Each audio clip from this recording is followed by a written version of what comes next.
Okay, in 3, 2. Hello, ladies and gentlemen.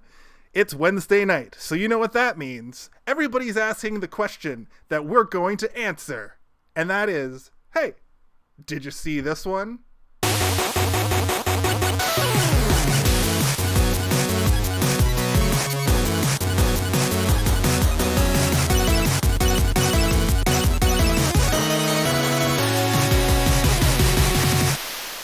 Hello, everybody. It's me, Jason, and your host this week, the Cage Man, Kalen. Hello, buddy. Woo! Woo! Yeah! Thank you for having me. I don't have on your own podcast. On your own podcast. Thanking We're you. not having you. Thank you for having us. If anything, Kalen just thinks he's a guest every week. Thanks for having me back, guys. Yeah. This podcast was your idea, so you're welcome. I don't have a green poncho, but I do have a hood. As close as I could get. But yes, we should have dressed in all the different colors. That would have been fun. I don't think I own anything in any of those colors, though.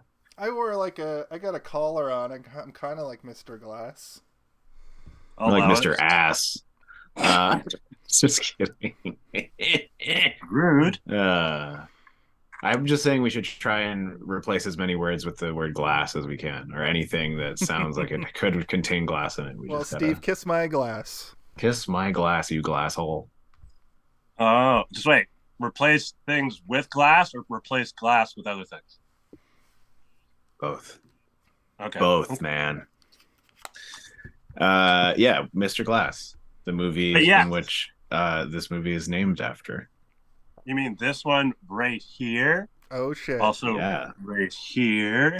You're backwards. There you go. I guess I don't really need to bring these out anymore. But sneak preview, I give it a buy. But yes, we are back for another week to bring you M. Night Shyamalan's Glass, the conclusion of the epic trilogy, starting with Unbreakable, following up with Split, and now rounding out with Glass. Which brings us to our first segment of the episode, our introductions to this movie.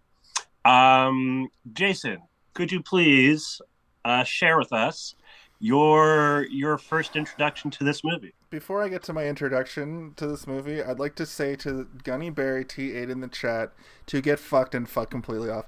We have a promotion bot that's trying to fuck around and find out, and the problem is I don't know if I can remove it here.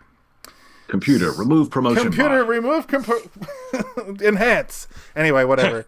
Don't do whatever that says, people in the chat.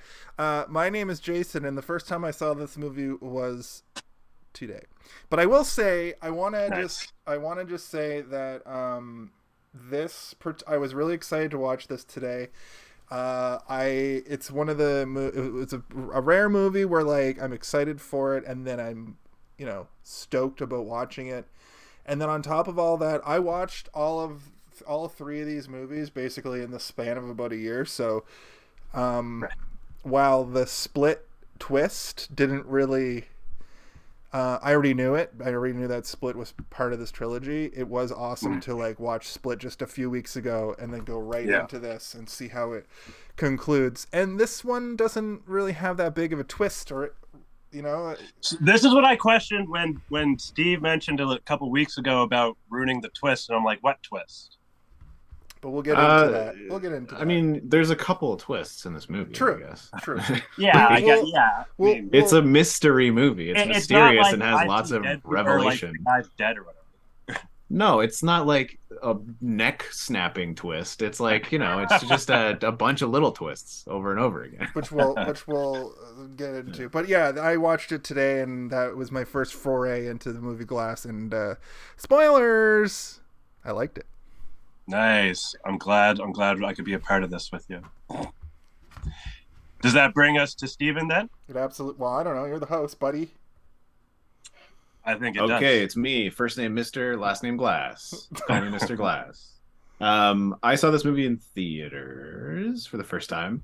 I think we mentioned this during my Split breakdown, but I really liked Unbreakable when it first came out. I thought it was one of the coolest tellings of a superhero telling tale ever told.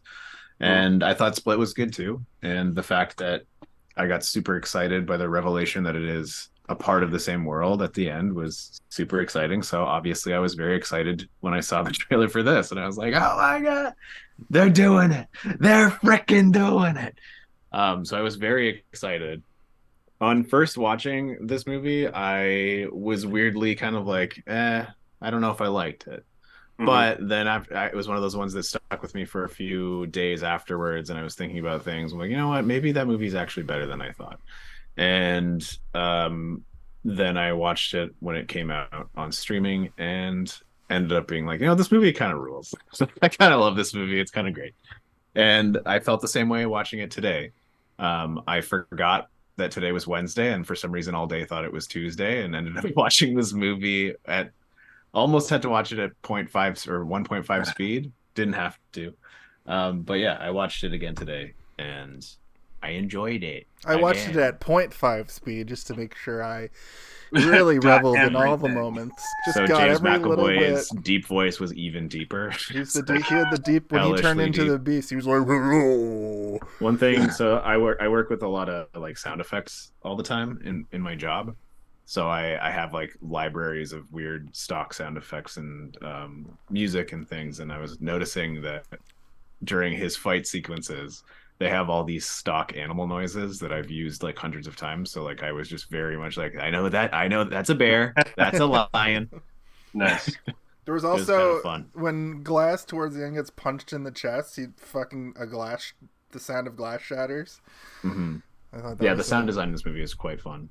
But yeah, that was the first time I saw it was in theaters, and I liked it, and my like for the movie has grown since then.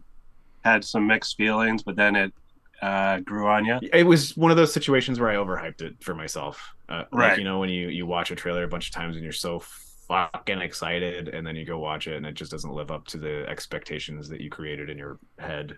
The Last Jedi. Yeah, pretty much any Star Wars movie ever. Well, thank you. Mm-hmm. Which I guess brings us to myself. I also saw this when it came out in theaters. Unfortunately, so I went with a girl that I was seeing at the time and one of my buddies, and we got drunk beforehand. And never a good idea. No. I saw the original Thor drunk in theaters, and I fucking was wasted and then passed out and then woke up all confused when the Destroyer guy at the came. end credits.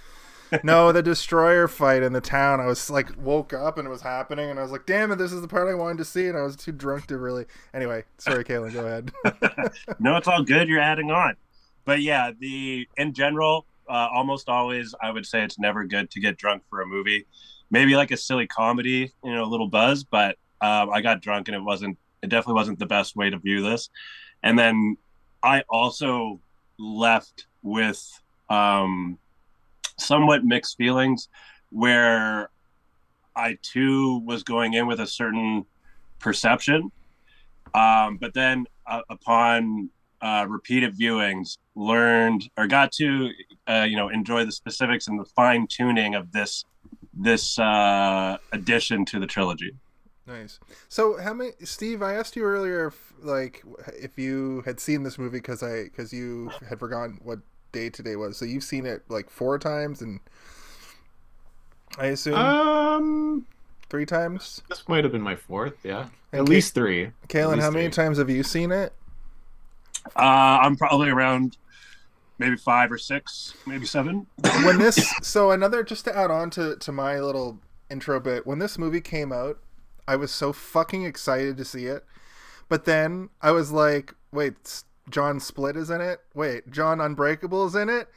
And then I was like, oh, fuck. They got Mr. Unbreakable, Mr. Split, and Mr. Glass? Holy shit. In my notes, their fucking names are completely interchangeable. I call them Split constantly. But the thing is like, I'm the kind of person that needs to see everything, and this movie is one of those. Is not unlike a lot of the later MCU movies where You really need some context. If you just Right. watched Glass with no context, you would be pretty confused, I think. Yeah. So I'm Especially glad when flashbacks happen to, to other 1998 Bruce Willis and the actor who plays his son, also a child. You're like, holy fuck. Yo, they got him back for this. That was pretty awesome, I thought. Well, the thing is that actor, he's still an actor. That He's still actor acting, is in a shitload of things. He's in Animal Kingdom as a recurring character. He was in the Weird Al movie recently. He was on Agents of S.H.I.E.L.D., which I'm watching right now, and his arc just happened to be on it. He's a journeyman actor, and he's also, I saw him on one of those nepotism posts on TikTok. He's somebody's son. Yeah, that makes sense. Which most Julianne actors Moore are. probably. He looks like her kind of. Oh, he kind of looks like her. Yeah. Oh, you might be right. Actually, he's got the same dead eyes. The sunken eyes. Yeah, it's just like his pupil and his iris are the same color, so he just looks like he's like a demon daywalker. Yeah. But just to add on, I really wanted to watch this, and actually when Split came out, I didn't even know it was. I didn't even recognize it was an M. Night Shyamalan movie, and I remember being like, "That looks awesome," and I regret not watching Split, I guess. But the thing is then I would have been like, oh, now I have to watch Unbreakable. But the thing is just watching them all in order is the way to go here. Yeah, I agree with that. One time I watched Terminator, I watched T2 first and then Terminator. And I was like, what? He's a bad guy now? Yeah, but Terminator 1 is one of those situations where like nobody saw it, and then Terminator 2 was such a fucking phenomenon that people went back and they were like, what the fuck? That's not true. Everybody saw Terminator. That's why Terminator 2 got made. Is because everybody saw the first one. Okay, but Terminator 1 was not. I guess that's where I'll Be Back comes from. But it was a successful movie, which is why it got a sequel. It wasn't That's the what I'm cultural trying to tell you. phenomenon. Okay, you're probably right. I wasn't in my 20s. That's why it has 80s. an enormous budget as well. I perceived it as like a Street Fighter 1 situation. They made a Street Fighter 2? What do you mean the game? The games. Yeah, okay. Right. We're on a video game channel, so I will be bringing up video games constantly. Sorry, Steve. It's okay. I just got to make sure you just don't say things that aren't true with like the confidence of a man who's telling the truth. No one saw Terminator 1, and that's why Terminator 2 is better. My wife also loves when I do that. Anyway, yeah. But I will not argue that Terminator 2 is like way, way better than Terminator 1. It definitely is. I don't even remember what happens in Terminator 1, really. Terminator He's a bad guy and he comes and he shoots them in a club or something, right? Like there's a club scene. They're cruising. It's a road trip movie, basically. And then there's a stop frame animation robot at the end chasing them, right? Yeah. And also you get to John Connor's dad and John Connor's Kyle Reese and John Connor's mom, Sarah Connor. They have a 80s sex scene that me and my friends would definitely, do the old let's pause it and fast forward. Let's see if we can find a nip slip up in here. Oh, it's full frontal. You get a little bit, yeah. Oh, is it like a hardcore 80s one? It's that 80s. It's like with the saxophone exploitative music. sexy. Yes, okay. Absolutely. But the I'll Be Back scene is fucking great. I've definitely seen the first one. I just can't remember any of it. Yeah. Remember Glass? We watched it today. Not directed by James Cameron. I was doing a little bit of I was doing a little bit of research on it, and I guess there's two. I think I mentioned this earlier during the intro music part, I think. But there's two production companies involved with this, which to have two production companies get along with each other is usually unheard of. Yeah, it's nightmarish to do because there's rules involved with both and money and all sorts of stuff. Like I think I've mentioned it before on the podcast, like the not Return to Oz, but Oz the Great and Powerful, when that was being made, it was not being made by Warner Brothers. Right. Or sorry, it wasn't being made by MGM. So they had MGM lawyers on set every day to make sure that during the production, they weren't breaking certain rules and using certain things that were copywritten by MGM. So stuff like the shade of green that the witch was copywritten by MGM. and they weren't allowed to have ruby slippers. And I think there was something with the yellow brick road that they couldn't use, and there was tons of stuff that they couldn't use for the Wizard of Oz. Even the iconography of like the design of, the Tin Man, the lion, the scarecrow, they just didn't use any of them because they're like, we're not allowed to emulate them whatsoever, so let's just not have them at all. But also, the Oz Great and Powerful is like a prequel story about Oz, so it kind of works. It's not a great movie, and I think it's a lot of it has to do with like Sam Raimi went in there thinking that he could have a lot of creative freedom, and then there was lawyers being like, can't do that. Nope, we own that. You can't do that. It must have been a similar thing for Return to Oz because they didn't use anything.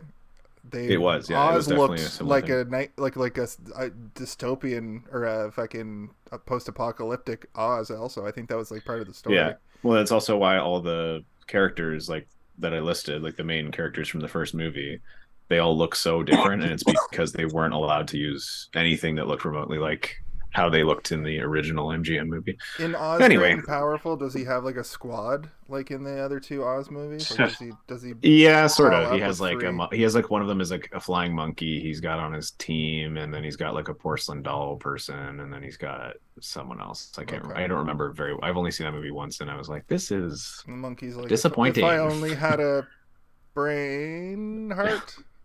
If I only had a spleen. There's no singing either, so yeah. Anyway, that's a little lesson, I guess, for you guys if you didn't know that.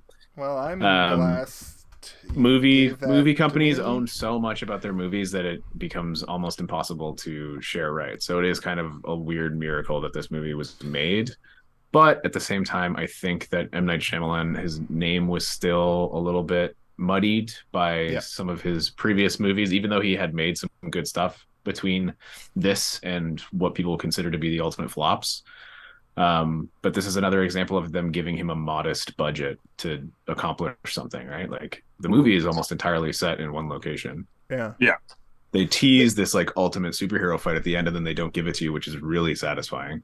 I think. I thought that was good. Give it to you in a certain way. I had a realization. No, I know, but you have this image of like a tower fight, right? Like a Spider-Man style, like they're at the top of a building fighting each other with helicopters around, and then they don't give it to you, but then that's like part of the ultimate plan, and you're like, oh, that's pretty. I had a realization moment where I was like, oh, you sly devils, you're making this all happen within the same building, not unlike Halloween Part 2 and the hospital. And I thought that was a good way to go because this movie didn't have the budget for that. It's a Blumhouse movie for all intents and purposes, and then the other production team I think is M. Night Shyamalan's production house. He has like it's like Ruby Road or some shit. I can't remember what it's called, but sorry, sorry. I was saying sorry to M. Night. Why are we apologizing to him? Friend for being obsessed with Philadelphia.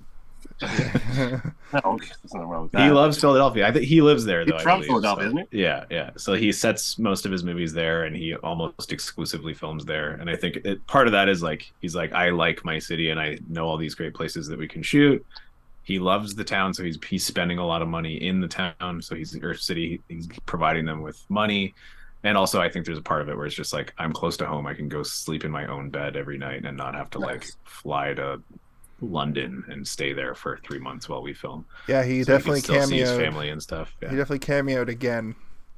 Well, he was playing the same character. Yeah, which was neat. Like he isn't playing different characters throughout this trilogy. He's playing the same guy, which is kind of cool. Like in this movie, his little cameo. He grows from the first one though, like because he was like a drug dealer or something in Unbreakable. Right. Yeah. In the movie, he like confronts David Dunn, and he's like, didn't you used to work at the stadium or something? And he's like, I turned my life around. I used to hang out with some shady characters because in Unbreakable, he gets caught with like drugs or something in his pocket. It's his like first bust, right? In the first movie. Yeah. He just has like a bag of pills. His spider sense or whatever you want to call it. His Unbreakable. In the second one though, he's like a pervert. No, he's just like No, he just loves Hooters. He's Hooters lover. Yeah. Remember, he's Hooters lover, guys. What was he doing? doing? He's the wing guy. What was he doing in that scene though? He does the security footage or something. I think he controls the security room or something. He was basically like the landlord of the building that the psychiatrists office was in. Oh, and that's why he was getting a security alarm in this one. Yeah, because he says like one of my tenants was murdered in the zoo, so I want to like up my security to make sure that people aren't too scared to stay in my building. So he's just like a landlord, I guess. So he's shitty. Yeah, but he seemed pretty nice. He like went through all the footage with her and was like talking about how awesome Hooters is. I don't know. I can't really remember He likes Hooters so much that he like gets takeout wings. Yeah, he doesn't even eat the wings at the restaurant. He just goes and picks them up. They're really delicious. Hooters wings. I really liked his reaction, his like reaction expression when pretty sure David Dunn and his son were. David wanted to go for a walk, and his son was like, "No," or something like that. Well, they're speaking in code, right? Like, walk means I'm going to go patrol the streets I'm going to go for be criminals. Batman right quick. Yeah. And he just thinks it's absurd that the son's trying to tell him not to go for a walk. Yeah, he's like, let your dad go on a walk, man. Jesus. What the hell's wrong with you? He doesn't need to go on a walk right now. And then David Dunn's like, I am the night. Go on a walk. I am vengeance.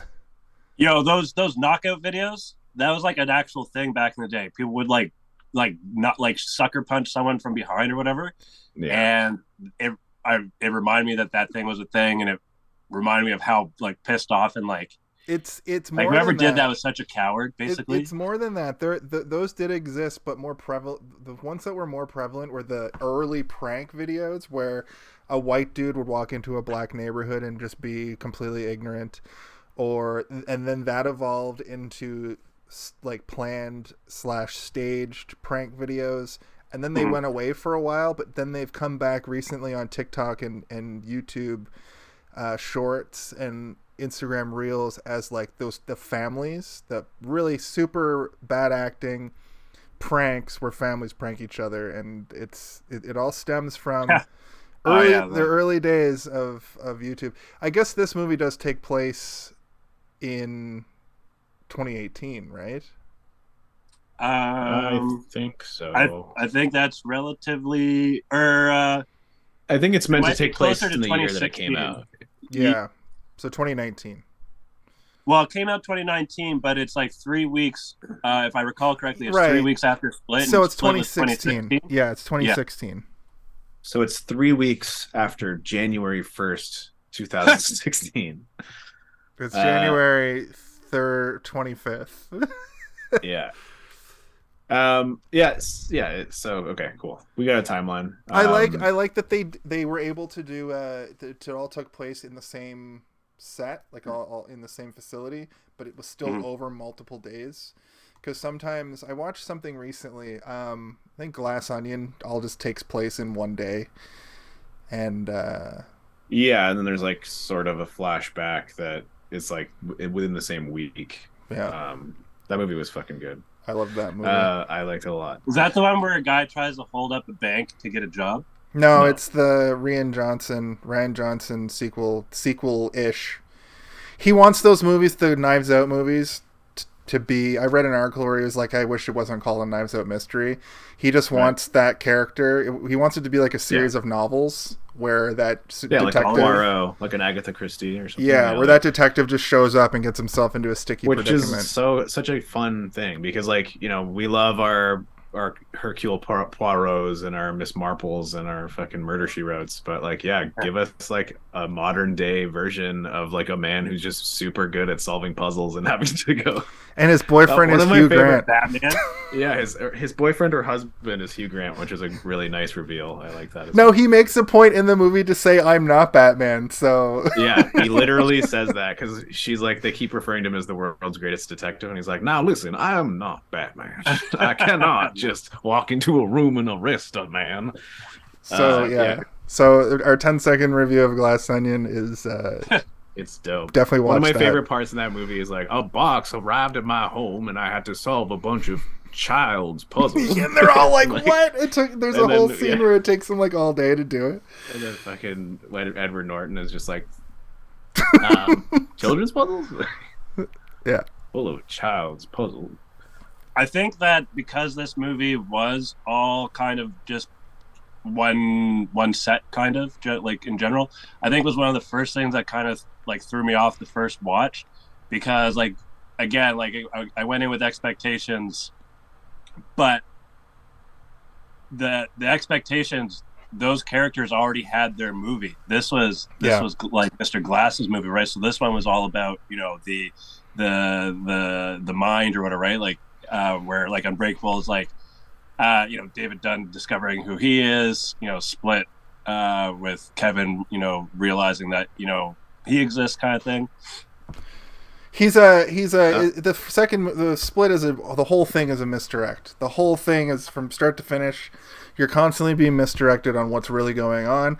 Unbreakable is like the traditional strongman superhero with an actual grounded superhero with an actual kryptonite, and then this one, you're right, it's very cerebral and it's very twisty and turny. They should have called it Gas for gaslighting, because this lady is trying to gaslight these motherfuckers the entire time. Hard. They're just Dr. basically Staple. She comes in there and she's like, all right, everybody, I know you think you're special super beings, but you're not, and here's why. And then at the end she's like, I knew you were super beings all along, you jerks. They call you Mr. Glass, they call me Mrs. Gaslight. Bingo, the gaslighter. Bingo. Speaking of expectations, though, when I saw the trailer for this and I got hype about it, and it was already revealed to me that Split was in this universe, I had a moment. The trailer makes it seem like either David Dunn's going to get Glass and Split out to fight some next super boss, or some sort of plot like that. When I actually watched the movie today, I was like, oh, this is just the same. It's the same as the other two movies, where it's like a melodrama about people with really grounded superpowers. It's more like a thriller. Yeah, it's kind of nice though, because like he tells very specific stories within these three movies, and they're all very different from one another, but they all kind of encapsulate the same tone and feel. Like they very much feel like they are continuations of one another and can take place in the same world, you know, like there's nothing drastically different from movie to movie that makes you think, oh no, this can't be in the same world, can it? Yeah. But also you get the sense that Unbreakable has been an on-duty superhero for the literally last 15 years. Like, yeah, in that the opening confrontation between the two of them, it's like the Horde has maybe heard of this guy, and this guy's definitely heard of the Horde. Obviously, he's been hunting him. Yeah. But that moment too between the two of them, where they're just throwing the table back and forth, is like so good, because it's something that you're watching it and you're like, holy fuck, but it also doesn't feel like something that could be absolutely impossible for two people to do. Just super unlikely, you know. But like, there's a TikTok going on right now where it's like one of the Waffle Houses in Florida or something, and someone hucks like a metal chair at just this tiny woman, and she grabs it and throws it, and you're like, what? She like pulls like a Captain America, and you're like, holy fuck, and it's just like a regular person, right? She grabs it like the fucking. She does. She like grabs it and holds it there for a minute, and then just throws it on the ground. And like the people in the Waffle House are like, "Oh fuck, we fucked with the wrong waffle." I need you to send that to me the next time it comes up for you, because I need to see that. Right, I'll try and find it. But yeah, the point I was trying to make is that like he does a good job of not particularly spoiling the idea of the fact that they could potentially just have this in their minds as like a mental illness, you know, because nothing in it is over the top, and the facts that she brings to the table when she's kind of deconstructing them is convincing enough that it would be enough to put doubt into David Dunn's mind. A bunch of the Horde, like not all the Horde, but a few of the Horde are like starting to not believe it. And I think the only person that doesn't is Mr. Glass, where he's just like, no. Like, I am so smart. Like, you don't understand. Also an expert at paintings and an expert at comic books, so yeah, he knows a lot. And he also like he's already started manipulating them before this meeting, right before this deconstruction, where he's like, I've already figured all this out. Like, you can't break me. This movie has he tries to like hide his grin a little bit when she tells him that there's like over 100 like video cameras, whatever. There's a quick little kind of like grin, but then it's like he tries to hide it. Yeah, there's several moments in this where you're like, how the fuck? And then it just shows Mr. Glass do some crazy like. Yeah, he's like, I'm so smart. Like in his wheelchair, just like. Changes out the lobotomy laser, fucking make like doesn't eat any of the sedation. they make a note of mentioning earlier that the sedation is he's too smart for it. So even when they do fucking give him the juice in the arm, did he switch that out, or did he was he just too smart for it and it wore off? I think he probably let them sedate him, but he'd already disabled the laser, so it didn't matter. Okay. He would just wake up. It was fine. Yeah, and because it was like hours later or whatever. So he's probably like, I'll break their machine and then they'll put me under. Nothing's going to happen to me because I'm going to be fine. And then he slit the guy's throat, which was, I had forgotten about that. And I was like, oh God. Oh my God. And it's really brutal. Mr. Glass using glass as it's from behind too. You just see him go. Yeah. The other thing I wanted, like a quick swipe. Yeah. I wanted to mention before we move on is that how the opening scene between Unbreakable going to find Split reminded me of the opening Batman bit from The Dark Knight, just expanded, obviously, with like, it's not just an action sequence where Batman where Joker's doing his thing. I guess Batman's not in that part, but what I'm trying to say here is it felt very much like a cold open in a superhero movie where you see the people doing their thing, and it felt very much like the superheroes going to take down the supervillain. They have that battle, then they get sent to the facility, and then it becomes a different thing. Like it's almost like they wanted us to feel like, oh, we're gonna get like a traditional superhero movie now, and then they're like, no, you're gonna get it like a Shawshank, no, not Shawshank, which I think is a One Flew Over the Cuckoo's Nest kind of vibe. Yeah, and it's like the Horde doesn't really have a plan throughout Split. Like his plan is just to eat people who are shitty, like shitty entitled teenagers. And it doesn't seem like he has anything beyond that, right? It's like the Horde itself is there to feed the Beast, and the Beast is there to protect Kevin, and that's literally all his entire existence is just that, like, feed the Beast so the Beast can protect Kevin, and that's it. And then, you know, at this point in what do they call him? The Green Guard, which is kind of a cool name. Overseer. But there is that they call scene... me Overseer. Yeah, the Overseer, not a great name. I think the Green Guard is better, man. Yeah. The Green Guard sounds way cooler than there was that Overseer. Scene of the son writing down catchphrases. Did anybody get a screenshot of that? I'll see if I can find that list. He had like a list on a notepad, which is kind of fun. But then the Green Guard's whole point is to try and stop crime, I guess. But now he's found like a true Mr. Glass level supervillain that he's like, oh, I need to take this guy down before he eats more people. And Mr. Glass has been in jail, I guess, since the first movie, right? When he was arrested for derailing a train. But he also, I haven't seen Unbreakable in a while. He does multiple large scale disasters, doesn't he? Like it's not just the train, like right? 4 or 5, I think, or something like that. Yeah, he does like a bunch where hundreds and thousands of people have died from him, causing disasters. So yeah, that's like the setup is like we have the information about all of them already, and then what's the most interesting thing to do? I think that what they did is the most interesting thing to do. Lock them all in like an Arkham Asylum style situation and have them start questioning their own selves. Yeah.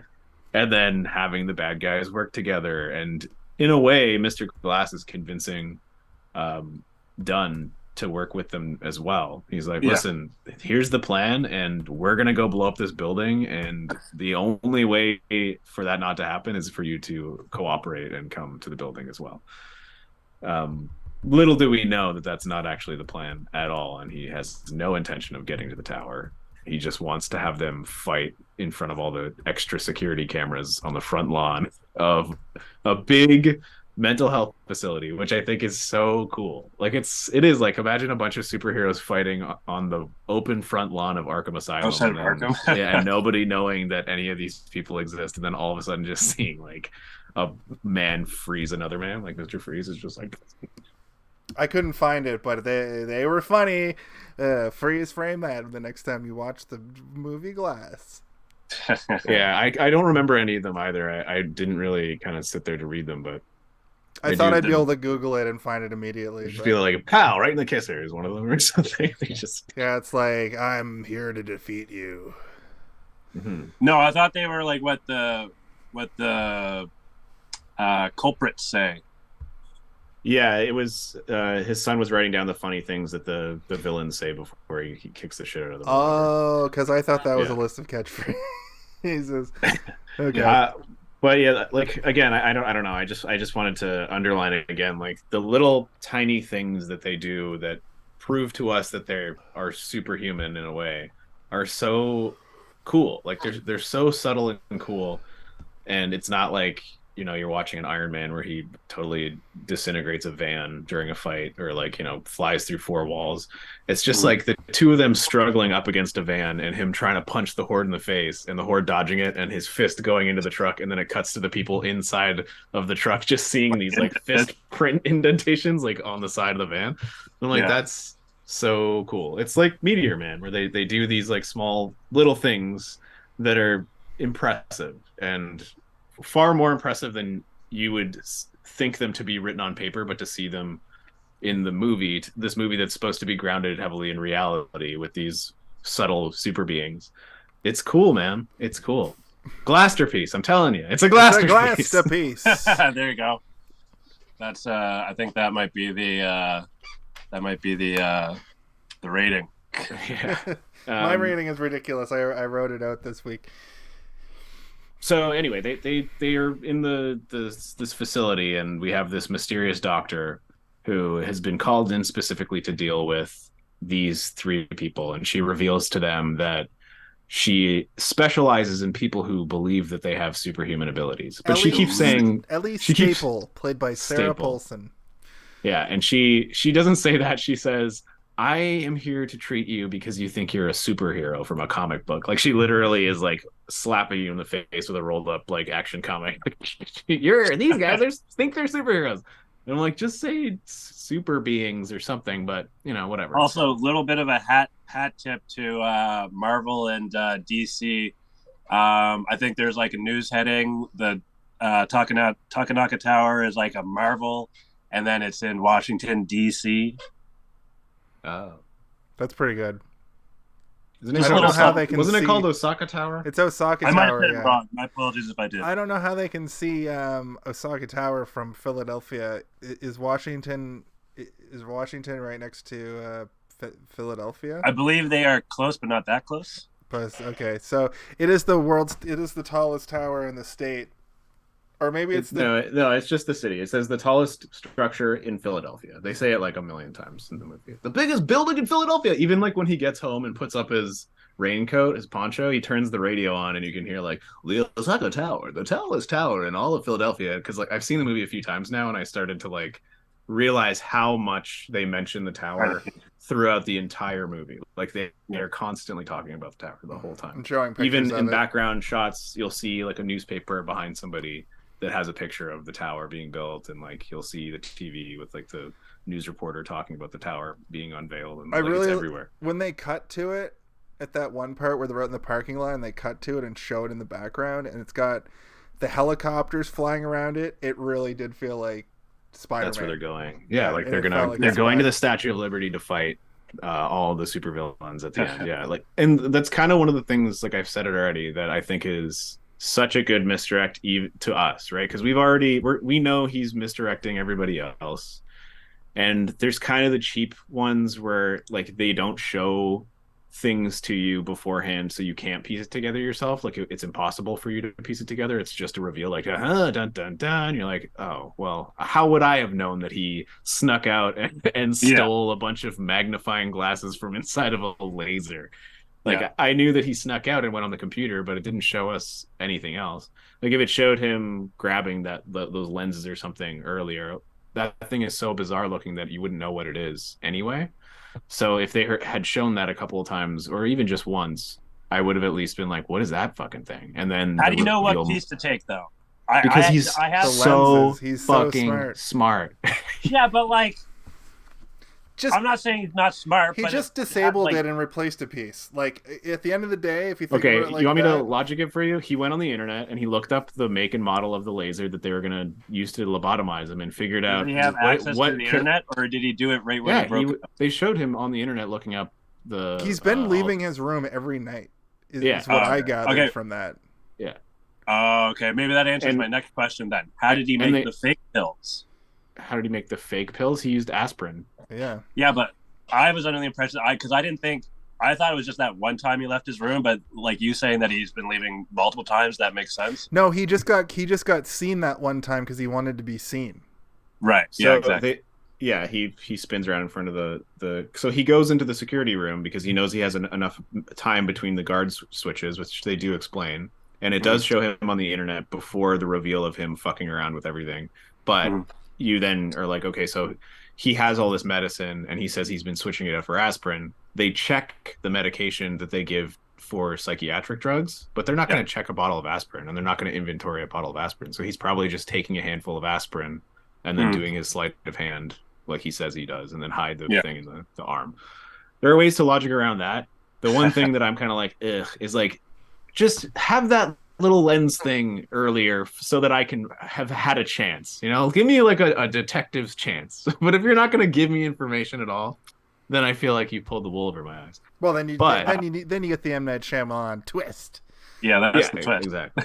I mean, and that is one of the twists, is that he's not mute. He has been leaving his room and doing all this crazy stuff, but that's not really a big twist. The main twist is that we find out that the train killed what's his name's dad to essentially create the beast. But I thought that was revealed in Split. No, it wasn't. We talked about it in our Split review, and I apologize because I was mixing up a scene from this movie with Split. But he does go to the train. He goes to the train. Know that it's... We know that his dad died in a train accident, but we don't know that it's the same train until this movie. Yeah. Oh well, I just put it together that it was the same train on my own then. Well, we talked about it during the Split review. Okay. Yeah. And that was my bad because I was like, the movie, they say it, Mr. Glass fucking killed his dad. When I was watching the movie, though, I was like, if I hadn't known that Split was in the Unbreakable universe, then all of this changes. But since I knew it was in the Unbreakable universe, watching the whole movie, and they kept showing stuff with trains, I was like, his dad died on the train. But also, that's not the only twist, right? The other twist is that they all die. And then the other twist is that they all die to a weird organization of clover tattooed secret society people. In my opinion, that's the biggest twist, that there's a almost like Agents of S.H.I.E.L.D. Illuminati. Or the Owl Society. Or the Owls, superhero killers. Society of Owls, or the fucking Hydra. They're basically... Guys, it's called the Court of Owls. Can you smarten up, please? Sorry, Batman. My bad. Fan. I do like the logo of the 3-leaf clover, though, because... Obviously, so a 3-leaf clover is normal as opposed to like a 4-leaf clover is special, and so like they want to keep things normal, right? No, that's pretty cool visual storytelling for sure. Like I also was like, it's a clover. Why is that? Why is it not a 4-leaf clover? I'm like, oh yeah, because that would be the superhero would have the 4-leaf clover, right? Also, it's like they're the common people who are trying to keep the super beings from taking over the world. I highly doubt this franchise goes any further because I don't know if it has the interest, and I don't know if he expected it to have the interest, but somewhere down the road, if he ever decides to do a TV show, they did leave it open-ended because she's like, now we're going to go to the next town. There's others, yeah. We're going to go to the next town and find Mr. Glass's mom, and she's like, now she's a super villain. But no, there's probably like a handful of people in various cities or whatever that maybe haven't even realized their potential yet, because Mr. Glass had created the thing that created the Inhumans in Marvel Comics, and that's how they have the powers activated. It's called the Terrigen Mists. I did that on purpose to see if you would 2 times in 5 minutes, just correct. I do it all the times. No, yeah, I mean, it's not that I wouldn't want to see it, because I think it would be kind of cool if they, like Kalen, like you were saying, it would prove to everybody that, oh, these people exist, and then it might awaken somebody's potential, being like, can I maybe fly? And then they like do something crazy, right? They have to keep telling stories that are grounded like these 3 movies. Exactly. It can't just become fucking Agents of S.H.I.E.L.D. because fantastical. Agents of S.H.I.E.L.D. kind of started out in a way that I think there's potential for this to be a show or another trilogy or and I like that. But now they're like, oh, people don't want that shit because it's also written poorly. People don't want poorly written like people with no powers going after people with like level 1 fucking superpowers. I either want like these guy style superheroes where it's like they could just be really good. Like when she's like, isn't it possible that you're just extremely good at being a mentalist? You have mentalist abilities, and he's like, he kind of gets shaken. You are a mentalist. He's like, I've never taken any magician lessons. I've never taken mentalism. Yeah, but I agree. I think they would have to do that as well. I was watching a movie called *Malignant* the other day, and I knew we were getting ready to do Glass. I'm not sure if you guys are familiar with *Malignant*, but it's the guy who made the first Saw movie, and then he made Eli Roth. No.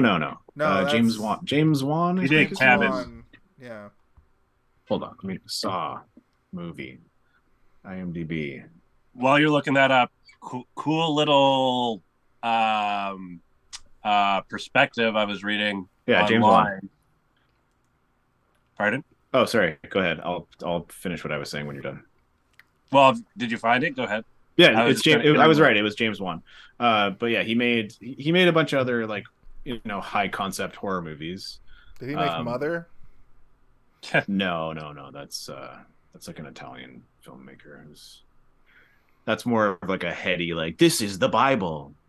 This movie is the Bible. And also it's fucked though, isn't it? Like it's but like it's Hereditary. With the robot. It's kind of like a Hereditary, but it's more just like an inaccurate retelling of the Bible. Like this woman is supposed to be giving birth to Jesus or some shit. Right. Just Mother is not my cup of tea. Malignant, though. Malignant, on the other hand.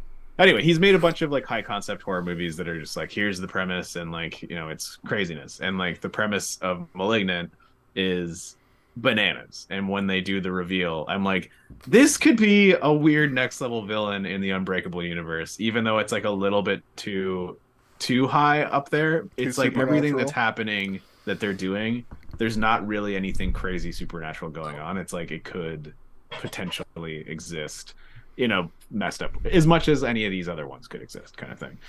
And I'm like, there's still room for them to have more weirdos that appear in this universe. It's just like, what direction do you want to take it in? And do you want it to be a nice story in the way of Unbreakable, or do you want it to be a disturbing story in the way of Split, or do you want it to be something completely different and new, right? Because that's the one thing that I think is cool about this movie, is that it feels like it takes place in the same universe as the other two, but it's telling its own story, and it has a very different style of storytelling in terms of tone, and it also has an identity, its own identity. It's the most superhero movie of the three, I would say. It has it has a battle in a parking lot. It has it's the diabolical villain, but it also has to be that, because the other two movies going in, you don't know that. You don't know that Split's a superhero movie, and you don't know that Unbreakable is a superhero movie. It's impossible to go into this movie without already knowing that it's a superhero movie, right? So they had to go to that next level of like, the evil villain is now going to make a diabolical plan, and he's going to use the Horde as his henchman, and he's going to use it to show the world that superheroes exist, which is very cool. Why that like first bad guys teaming up. That first scene, we get like a really superhero-y like back and forth between Split and Unbreakable, and Joseph, his son, is the man in the chair character. You know what I mean? Like they have a secret base with a front. Split's got a new layer. He's up to his old tricks. He's got 4 cheerleaders this time. He had 3 girls before, but they're all just nameless, faceless actors that play the cheerleaders. So it's just like, you don't have the Anya Taylor-Joy character this time. You just have, she's there, but no, she comes into the story later. He's talking about the 4 cheerleaders. There is one that's like, seems like she's trying to do the same thing that Joy did in the other movie. Like she's trying to talk to him, the 9-year-old, and being like, come on, man, like, let's just talk to us, like, what's going on? And she's trying to do the same thing, but she clearly doesn't have the same trauma to like to be able to like from to like to relate to him. Anya Taylor-Joy, we at the very beginning, we get a very good payoff for me, because I was like, I was sure that she was going to be fine at the end, but we ended the Split podcast going like, You guys knew, but I didn't, and I was very much like, what if she doesn't? What if it doesn't turn out for her? But she's got a Jason is referring to the fact that she turned in her perverted uncle and put him in jail. Yeah, but you don't know for sure, and we talked about at the end of the movie. Answer, but from my point of view, I didn't know what happens, and it's kind of like, well, these kinds of situations don't always resolve themselves, and this movie is very realistic. So, but yes, she was A-okay, at least on that side of things.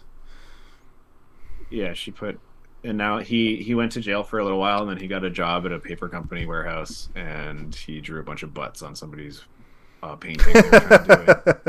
And then he joined the police. Then he joined the police force and had to go. There was a riot at a all women's prison, and he had to go there and shut it down. Yeah, and then in the distant future, he worked in a giant oil rig that was building a huge wall to keep kaiju out of Tokyo. Oh, is he and then in? The Pacific Rim showed up to stop. John Pacific Rim shows up. John Pacific Rim from Sons of Anarchy shows up, and I watched Pacific Rim like 2 days ago, and I was like, "Hey, it's that fucking the first one, her from Split." Yeah, nice. Yeah, he's in it. Yeah. Charlie Day's like the like comic relief character in that too. When they were trying to make Charlie Day a thing. Not just Charlie. Well, I mean, Guillermo del Toro is also one of those guys that, like, he if he likes an actor, he asks them if they want to be in it. So he probably is a fan of It's Always Sunny and was like, he's in an episode of It's Always Sunny. He's one of the McPoyles. Guillermo del Toro is? Yeah. The director? Yes. What? He's one of the McPoyles in the court case when all the McPoyles show up. That's hilarious. I didn't know that. So yeah, they're probably buddies. Like he probably asked him if he wanted to be in Pacific Rim because he was probably writing it and also watching It's Always Sunny and was probably like, "Hey, you want to be in my movie?" Yeah, he's Pappy McPoyle. He's the patriarch of the whole family. Guillermo del Toro. Yeah, man. That's funny. I need to watch that episode. The episode is it's a more recent one, so it's just balls to the wall, and it's like this court case, and all the McPoyles show. There's other cameos too.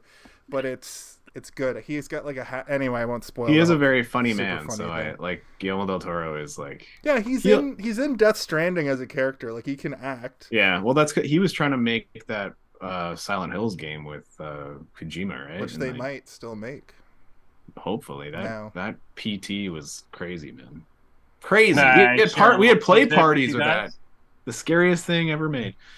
Guillermo del Toro's. This is like a quote of his, or they're like. When people are trying to make scary things, they say we're gonna get these people to piss themselves, but I want them to shit themselves. They play this game. Yeah, that sounds him. Guy. That sounds like him. One of my friends worked on that show that came out recently on Netflix, The Cabinet of Curiosities. Yeah, and he wasn't directing a bunch of stuff, but he was a showrunner, so he was there all the time, and. The quote that my friend gave me was so funny, which is like, he's a very large guy, right? And he's walking with a cane, and he looks to my friend in the hallway. They like almost hit each other, and my friend is trying to get out of the way, and Guillermo del Toro looks him in the eye and he says, "One of these days, man, I'm gonna wipe out, and I'm not gonna get back up." It's like, it walks away. It's like, oh my god. I want to hang out with Guillermo del Toro. He sounds like a hoot. Check this out, though. Check this out. So, 3-leaf clovers. Rails. Normal. Try to keep things normal. Try to keep things in order, right? Mm-hmm. And then we got Dr. Staple. And then a staple is in the middle of the comics. So it's like halfway through the beginning and the end. And so it keeps things in order. And I thought that was a cool little tidbit. Kaylin, that's insanely profound, and I love you for doing that, because I spent 2 hours and 9 minutes trying to fucking figure out why her name, because names, especially in comic book things, especially in sci-fi, there's like an acting there's a writing technique that says you don't have normal ass names ever. You make the more ridiculous the better, because not only do you remember it, but if you give them names that pertain to their role in the story, almost like a metaphor. Yeah, it adds that extra layer. So I'm sitting here going, this is an M. Night Shyamalan movie, written and directed. What does the fucking staple signify? And I fucking... You just blew my mind. You just blew my mind. Thank you. That's your Christmas gift to me. I have a quick update about the glass onion, by the way. Oh, shit. One of our viewers messaged me on our phone, or on my phone, and Our said... phone. And said it's a tweet from Ryan Johnson, and it says, "I would love to bring back Hugh Grant in some capacity for the third movie. I love that he was Daniel Craig's husband, and I really want a scene with the two of them together." And then everybody was like, "I totally missed that. I thought that he was the butler." And then someone said, "I thought they were just flatmates because it's 2022 and the rent is too damn high." The Benny, yeah, that's funny. The Benny Blanc, what's his name? Barry Blanc. Dubois. Yeah.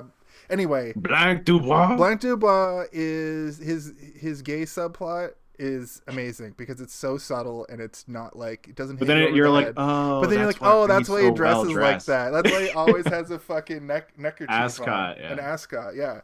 Yeah, that's why he's like. And his bathing suit is a shirt and pants that match. Yeah, and he's just waiting. He's waiting in the pool drinking hard kombucha. Anyway. Watch Glass Onion. How many of these have you had? This is 9% alcohol. Nice. He hands her the fucking glass. This is Jared Leto's hot kombucha. How many of these have you had? Yeah, don't spoil too much, because everything in that movie, it's a lot like this, where there's just layers. It's like an onion, which is an act. Also, title shout out: 1 hour 9 minutes 21 seconds. Kaylin. What? I had... Wait, sorry, say that again? 1 hour, 9 minutes, 21 seconds. Wow, we had the same. Exactly the same. Is it when he says first name Mr., second name Glass? Yeah. Yeah. Okay.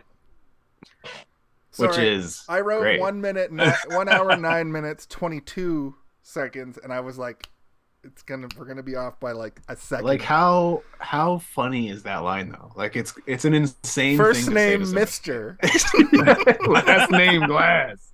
Like and his necklace piece or whatever is MG. Yeah.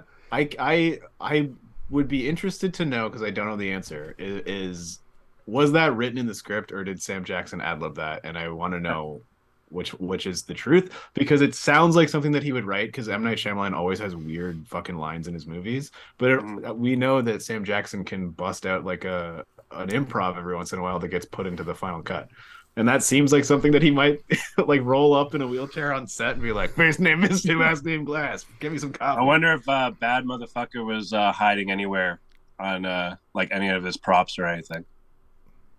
Is that thing? So the one arm on his wheelchair he opens and it has all the pills in it. The other one just has like Bad Motherfucker embroidered underneath it. You open it and it just plays. Did he look like a bitch? Yeah. I said, does he look like a bitch? Wasn't there a theory that he got his lightsaber engraved with those initials? It's not a theory. It's, I believe, true. Like it's just very subtle, so you can't actually see it. Yeah. Yeah. Shit, that's one of the few Lego figurines I didn't get for Christmas this year. You know what's one of the coolest things about those prequels is that George Lucas would walk around with a box of lightsabers, and he would just let you, as the actor, choose which one you wanted. Like, they weren't like, this is Obi-Wan's lightsaber. Like, they would bring you a box of lightsabers, and you got to choose which one. Like, George Lucas would look at and approve, like, 5. And then say, just take this to Ewan, and then he can choose. And they did that with, like, all the main cast actors, and like Sam Jackson, I believe, got to pick his as well. And he's like, I picked this one because it has sick ass gold on it. And I'm also, like, yours is cool. Oh, the hilt, just the hilt, obviously. Because the colors of the actual saber like mean things, right? Yeah. And didn't he make them add purple though? Yes. George Lucas was like, you get blue or green, and then Sam Jackson was like, is there purple lightsabers? And George Lucas was like, no. And he's we could maybe do purple though. And he's like, we'll talk about it. And then he got to the movie and he's fucking hacking people with a purple lightsaber. And you're like, yes. And then they wrote in Star Wars lore why his lightsaber is purple, and it's so cool. And I don't know if you'll indulge me for a moment, but George Lucas wrote that like Mace Windu was this really powerful Jedi who he didn't study the dark side, but he would use attributes of the dark side in his training to be able to like have a balance between light and dark. Red and blue is purple. To the point that he used 2 different crystals inside of his lightsaber, which created a purple blade. I don't know if that's still the actual lore, but that was the lore at one point, which I thought was really cool because red and blue make purple, but that's not how light works. That's how like painting works. Yeah, but also lightsabers aren't how light works. So I know. Yeah, that's true. That's true. Speaking of colors. So I was reading about the 3 colors used in this, or for each character. So purple, I guess, being associated with royalty, and Elijah thinking highly of himself. The mustard. Also, it's Sam Jackson's favorite color is purple. Just so you know. It worked. I guess it worked out. Although maybe he made him pick it. I mean, he was there in the first movie. He might have had he had purple motif. I am quite sure he was wearing a lot of purple in the first movie. That's what I'm saying. Oh yeah, he was all purple for sure. Yeah. Even when he was a kid, actually, I think. The mustard yellow, I guess, kind of ties in with like religious kind of garbs, like you see monks with kind of like a yellowy kind of thing, and where. Like the thing that I was reading was kind of saying that the beast was being kind of preachy, sort of about like what his intentions the were beast is like, a religious deity to the rest of the horde. They all look at him like this god. So he also has this sort of weird regimented code, right? Yeah, where he's got like rules. Religiously, he's like, I'm going to eat these people because they have no understanding of pain and torment and being broken. But if you find somebody who is broken, he's like, you are like us. Yeah. You are part of the horde. Yeah. And then green is associated with life, and David being a protector of life. Yeah, I remember when the movie first came out, there was a lot of like analytical videos and stuff going around, and that was one of the main talking points was the 3 colors, and I think it's pretty cool. But also that room that they're all in, that they take them all into, it's like this weird like sort of sickly pink color. And I read into that, and apparently they, in a lot of older mental institutions, they would paint rooms that color entirely because it slowly kind of breaks you down mentally to becoming super docile, because it's just this like sort of like dull, monotonous dullness, and it removes like all aggression. It's almost like hypnosis. It's so strange. I read about that because I think One Flew Over the Cuckoo's Nest has that, and then in American Horror Story Asylum it has that too. That movie, I'm not sure like how it works in terms of like brain chemistry, but it's pretty disturbing. It's probably, I would say that there's truth there. It's probably similar to like how McDonald's is yellow and red, because those 2 colors trigger your like hunger response. They're also like the most predominant colors in terms of catching your attention. Also, yeah, that. So it's not like that color of pink immediately is going to make you break. It's a thing where that color being there to do that is better than that color not being there if they intend to do that. No, I know. It's just like the idea of it that you can paint a whole room a specific color and it will affect somebody mentally is like. Well, I mean, have you ever been in the month of September and the time changes and suddenly it's fucking 3:30 in the afternoon and it's dusk? Yeah, and everybody's like, I'm sleepy now. Yeah, that, I'm so tired. That, for all intents and purposes, is just a color, it's a color change. Or a lack of color. Or a lack of color. You know how I work in an office, and those fucking fluorescent lights make me tired.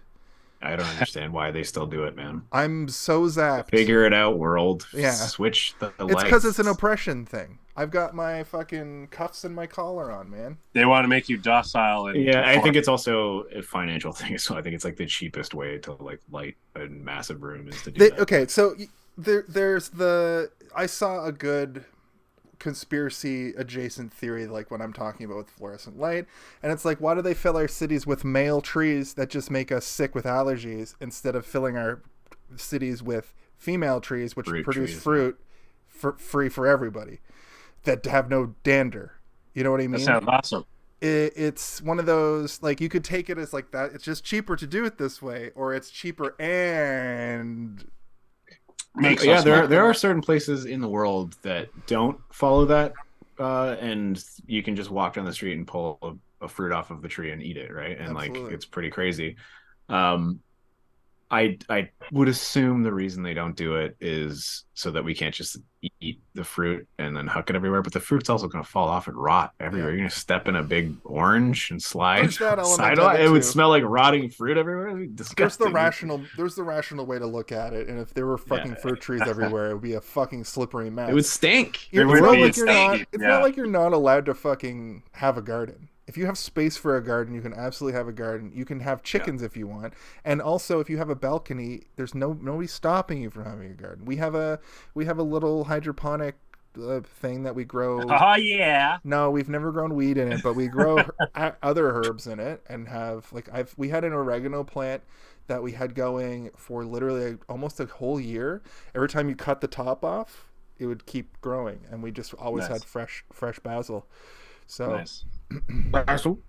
That's gonna be Hugh Grant's name in the second or the next. I'm surprised it's not his name in this movie. Is he going to be in Charlie's Angels movie? This is my husband. He was playing Hugh Grant though, right? Like when they're playing Among Us in that, they're all like this Natasha Lyonne and 3 other actors playing themselves. Was he? Yeah, but Daniel Craig isn't playing himself. I know, that's fine. But Daniel Craig's so character Dubois. Why would Blank Dubois be married to Hugh Grant? Why not? That's hilarious. That's a funny joke to me. I know Hugh Grant's not like gay in real life, like not out gay, but wasn't there a scandal in the 90s where he was like busted with a male prostitute, or was it just a regular type? I cannot tell you because I don't know. That's right. I know is that they do you're not in the bath again, are you? And then he goes, no. And then later when they do that scene again, it's him. And he's like, you're not in the bath. You get to see that it's him this time, which is funny. I'd also like to apologize. I just insinuated that female prostitutes are regular type prostitutes, whereas male prostitutes are not regular. I applaud you catching yourself. I didn't say gay, though. Prostitute. I said male. So it could be a gigolo or a male gigolo for gay men. I don't think I could be a gigolo. Something tells me that the gigolos who are for women probably also deal with men as well. They must. They're probably just like whatever. They have to take whatever business comes. Not all, but I'm assuming that most. But gay for pay is very prevalent. I've only met like 1 or 2 male sex workers in my life, and I utilize both of their services. Yeah. And I had a good week. No, I expensive. I never fully ask them if they have like a preferred clientele or if they like how do they work. So, and this of course is a subplot in the movie Glass. Yeah, Mr. Ass shows up and he's like, hello. We do get Dennis, I believe, is the persona where the pants have blood on them, like they're ruined. We got to clean these pants. Yeah, he's very adamant about it. They did a thing at the end of Split where they made you kind of feel bad for Dennis, and you started to like realize just how manipulated he was and how weak he is and how he's almost like the most pathetic form. And it's sort of like tried to let him off the hook a little bit for his weird proclivities, but you forget about that. Huh? Dennis has the proclivities. I know. What I'm saying is that you forget about that, and in this movie he doesn't really have them anymore, or at least they're not discussed. But there is a moment where they're about to go to the tower, and he just throws those 2 women in the back of the car, and then locks them in there. I'm like, Dennis, calm down. You gotta go to the tower to fight. Why are you kidnapping people again? I mean, he does have the 4 cheerleaders that are literally teenagers. No, I know. What I'm saying is that the movie does a capable job of making you feel bad for somebody that you. I feel bad. I think Barry has it the worst. Barry seemed in Split, and then in this, he just pops into it. And he's like, "What the fuck am I doing here?" Yeah, he only has like a very couple of brief moments of like how did I get here? Yeah, we're all like, bring back Barry, and then what's her name? Jade shows up to try and seduce the guard. Oh, yeah. That was Jade's super hot and diabetic. Yeah. You know what's hotter than me hot? Diabetes hot. Yeah.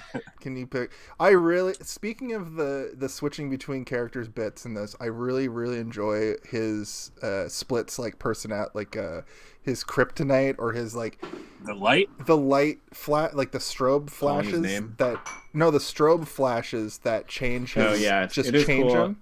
The sound design there was really cool too, because in reality there wouldn't be no like there wouldn't be a noise like that. It would just be a flickering light. But like they add this thing that makes Like it feel like kind of it's like a camera impacting going him. off. Or it's almost when like a film's force field, like he's being developing or blasted backwards, right? Like it's almost like he's being hit with like a laser beam, Yeah. and it's just like blanking you out. And like we were talking about in Split, What if they bring back one of the crappy or like because it seems random from what I could tell. They did, but the thing is like there's only a few this is how I interpret it. Only a few personalities are strong enough to stay in the light, and it's like Hedwig and Dennis and Patricia. Dennis and Patricia, of course, are like the patriarchy and matriarchy of the whole horde. Yeah, right. Well, it was also bringing out the Beast, ones we never saw in the first movie, right? And like that it did seem random. Like it seemed like when the light hits, it was like scrambling around the circle and a random because there was even a moment where one of them's like, I'm not supposed to be in the light. Like I'm never supposed to have the light. Yeah. Like, why the fuck do I have the light right now? And then they quickly get taken out again when he's like flipping it over and over again. I took it as like it's a circle, people sitting in a circle at that time, and it's going from person to person, not random, like not bouncing around. Oh right, okay. That's how I perceived it. Like it doesn't matter because if they're sitting in a circle, it's random. We'd have to have it be a plot device of it. Oh, it's coming back around to Jade, so Jade's going to be up next. So it's more likely that it is random. But for the sake of this film, it felt like it was going from person to person rather than bouncing randomly. Gotcha. I know it's the same. That's like thing. a question we can't ever same get to or answer because it's not part of it, right? If I ever go to a panel with M. Night Shyamalan, I'm gonna be like, is it a circle or is it bouncing around? Well, randomly? no, they in the first movie they do talk about it being a circle of people sitting in chairs. Yeah, and then like one person goes into the middle, and that's the person that has the light, right? Yeah. Or at least that's how he described it to his therapist in the first movie. Yeah. But it was also just kind of fun to see some of the other ones that we didn't get to see in the first movie and to see just how many of them there are. I don't know if I tracked if any of them were new from the last to this. I think but the one thing that I did track is that they all had their own toothbrushes, which was kind of yeah. When he goes over to the shelf and there's just like 2 cups full of toothbrushes, you're like, oh, these are for all of his personas. They all have their own toothbrush. I remember what you're talking about, but I didn't clue into it when I was watching it. Yeah. The only one. Some of them were unopened, which means that person probably never popped in to be like, oh yeah, my toothbrush. Don't brush their teeth. Like Hedwig. Jade. Hedwig probably doesn't brush his teeth. He's a fucking 9-year-old weirdo who loves Drake but not Nikki because they broke up, and you can like one but not the other, which is weirdly on point for that era. Well, that's like when I was a kid, you weren't allowed to like Star Trek and Star Wars. You had to pick one. Or the other. And I was like, why can't I like both? It's like, you can only like one. I'm like, okay, Star Wars then? It has cool swords. Yeah, I wasn't allowed to like video game music as a genre of music. It's just the thing in a video game. Well, joke's on you. They have orchestras of that bullies. shit. I've been to several. I with mean, Steve. That's just soundtrack music. That's like me when I was a kid. I like music. I like all music, which is why I got really upset with you guys during the fucking what was that movie we watched with Tupac? What was it called again? Oh, Juice. Juice. Because you guys were insinuating that I don't like hip hop music, and I was like, I like all music, man. Stop. Did we insinuate that? Yes. Well, Jason kept comparing me to a man yelling at a cloud. And I was like, you're missing my point. Was being funny, and I retroactively will apologize. It is our end of the year episode where we will coming next. We got to year, air out our dirty laundry. Yeah, coming. And I got a lot of problems with you people, and you're gonna hear about it. Let's not air our dirty laundry because those that can stay in the closet. But the viewers don't want that. No, but I will say, just here live, Jason's telling me to get back in the closet, and I don't appreciate it. Oh snap! Just mid-episode here, I'd like to say that starting next month, there's going to be a bit of a overhaul of the whole shit. We got some cool pictures that we're coming at you with 7 different kinds of smoke. We're gonna come at you with 7 different kinds of smoke. We got guests. We got the 3 of us, nude Oh, OnlyFans. Nude. I'm a never nude. Don't you guys know this about me? So am I. Yeah. And I think Halen so much as so well, that whenever I make a character in The Sims, they're also a never nude. I'm not allowed to see their pixelated junk. I go to the nude beach at least once every summer. Do you go full balls? Oh yeah. Okay. I'm glad I now know that about you. Let's continue our discussion of Glass. Well, I feel it wouldn't be appropriate if I wasn't nude and everyone else was nude. I mean, I've been to a nude beach and I'm like, I'm not taking my fucking pants off for these pervs.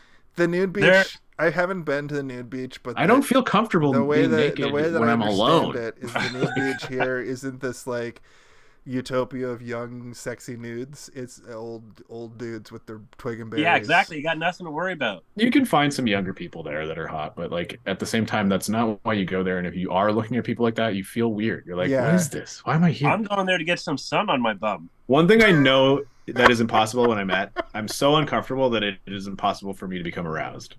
I'm like, this is so like weird that I'm like the opposite of aroused. I'm ready to go because I'd be walking around with just a massive 19-inch boner. You do see knocking some over people, people's glasses. There was an older man there, and he was narwhal. walking around with a huge erection, and there was another guy who had a cock ring that was keeping his wiener like slightly inflated but not fully, and then he disappeared and came back and had a whole new cock ring on, and I was like, this guy has multiple cock rings. I'm calling the police. He did a wardrobe change. Sounds like he had some fun with someone and he had to switch it up. I'm calling the actual Air Force on this conversation. Rails. All right, yeah, let's stop talking about this.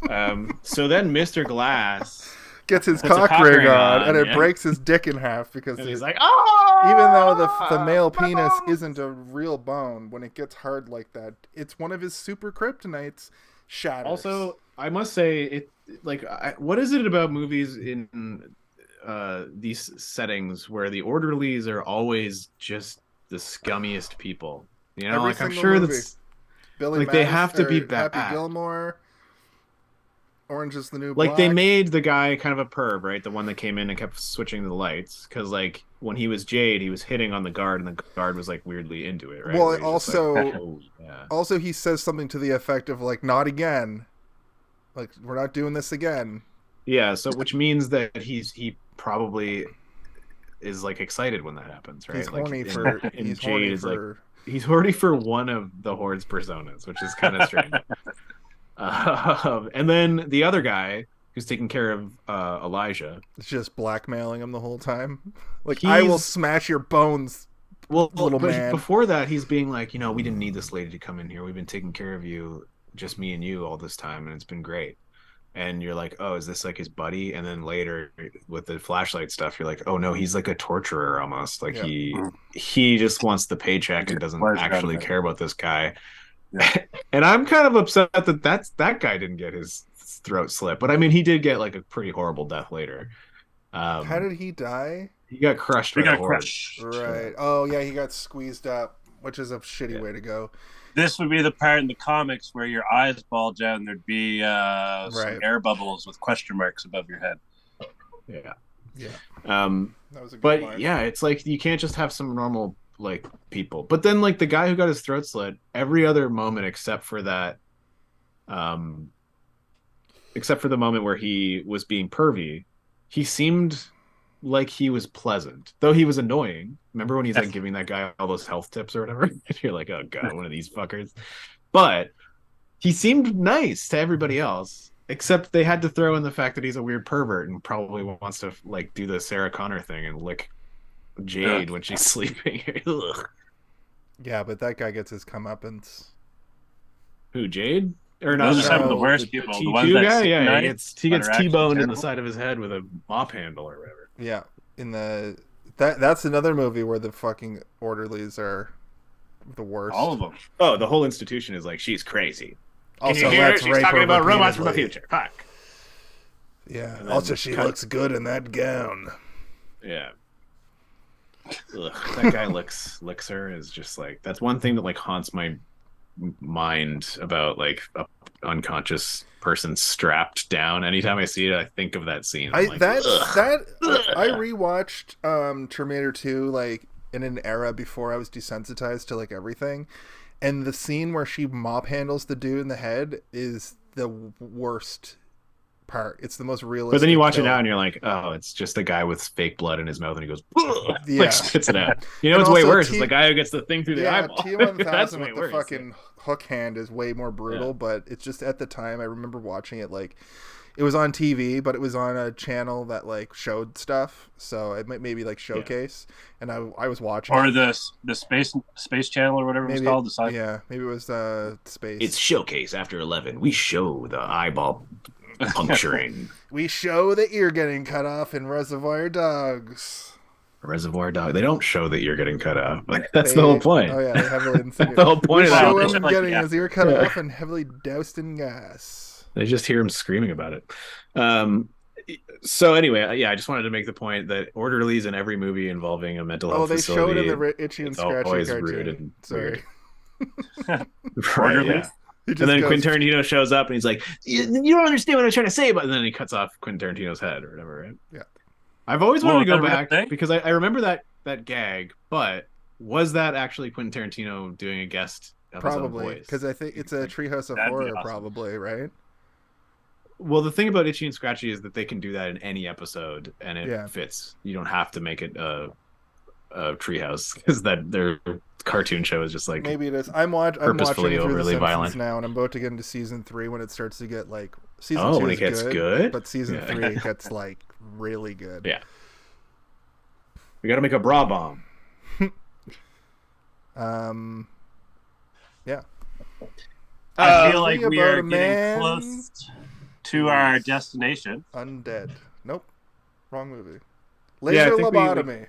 We've gone through most of it. It's not really an overly complicated movie. There's just a lot going on, and it does feel like a very decent sequel to 2 movies. It's like he accomplished a weird goal, which was like making a sequel to 2 separate movies that had their own stories, and then this is the sequel to both of them, which is pretty crazy.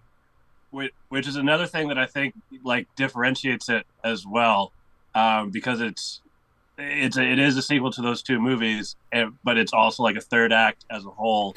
But it is also its own standalone a little bit in a sense for Glass. Well, I will say, you do need to have seen at least one of the previous movies to understand this movie fully. But I think Steve makes a good point in saying that like it's a sequel to both movies separately too. So I feel like you could just like you could know nothing about Unbreakable, just randomly watch Split and be like, weird, why is Bruce Willis at the end of this?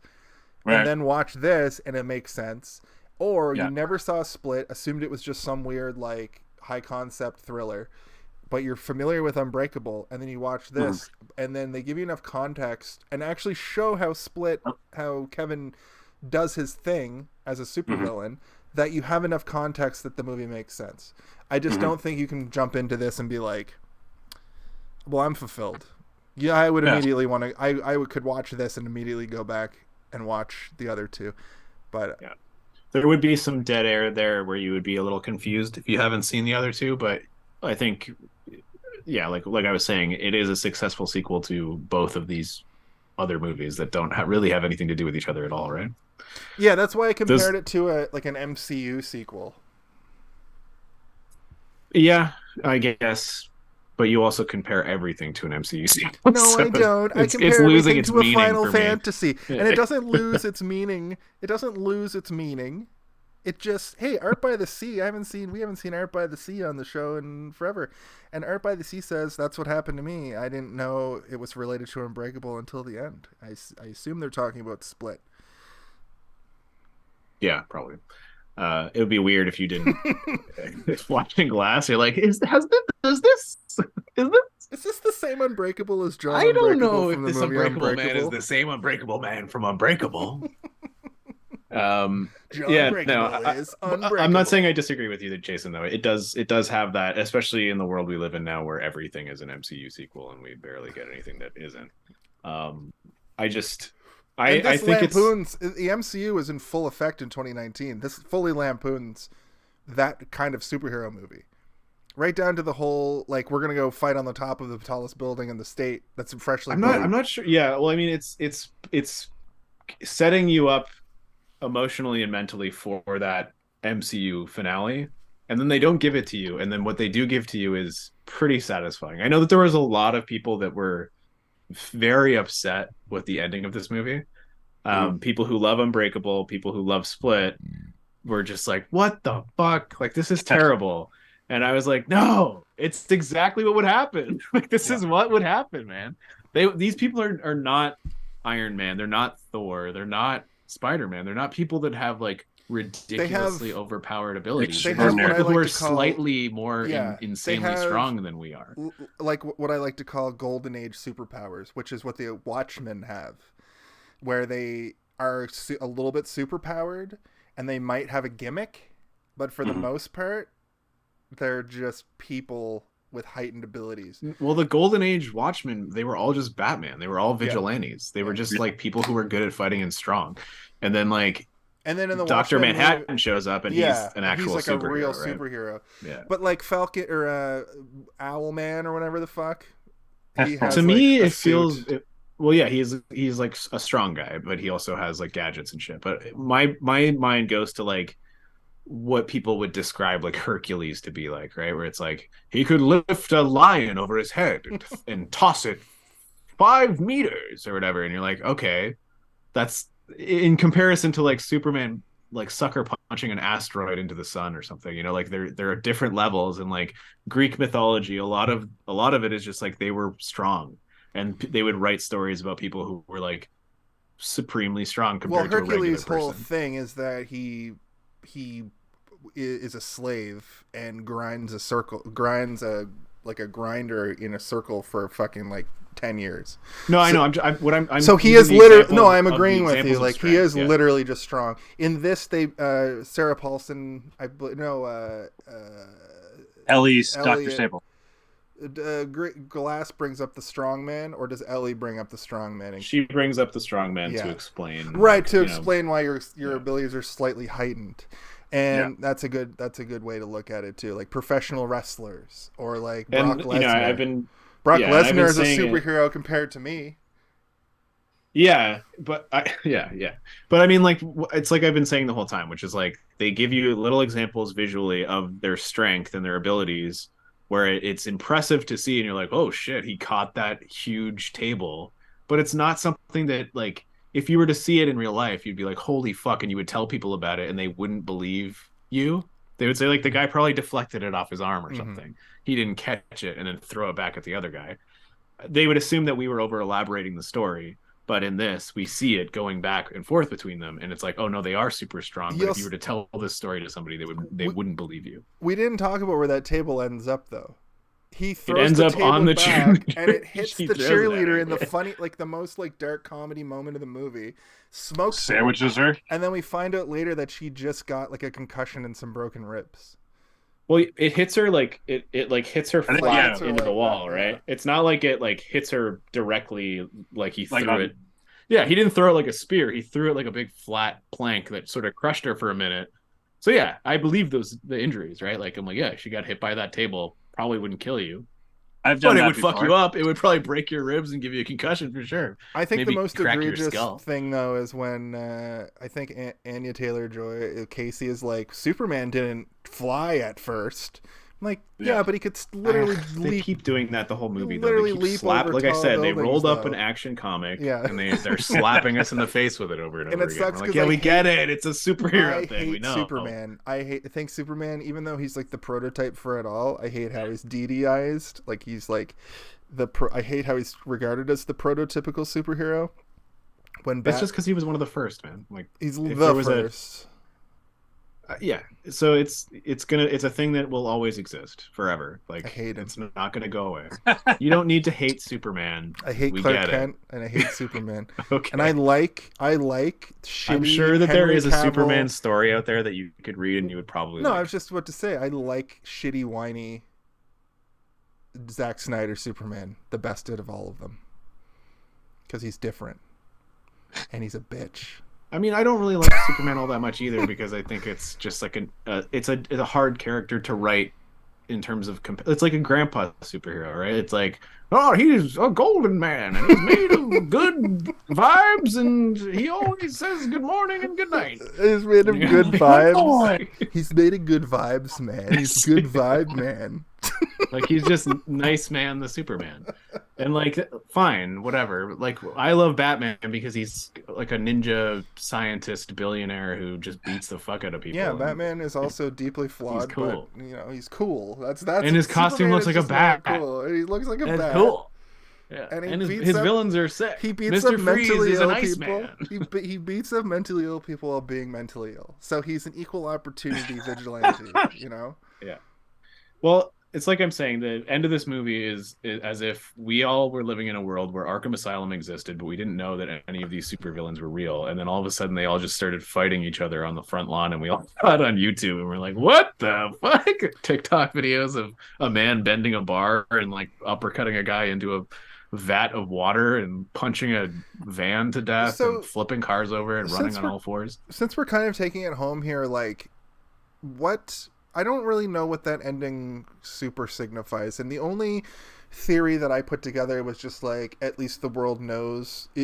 Contrary to this secret society that wants, is like an FBI, where you just sweep everything under the carpet. At least people know that these kinds of people exist, contrary to what they want.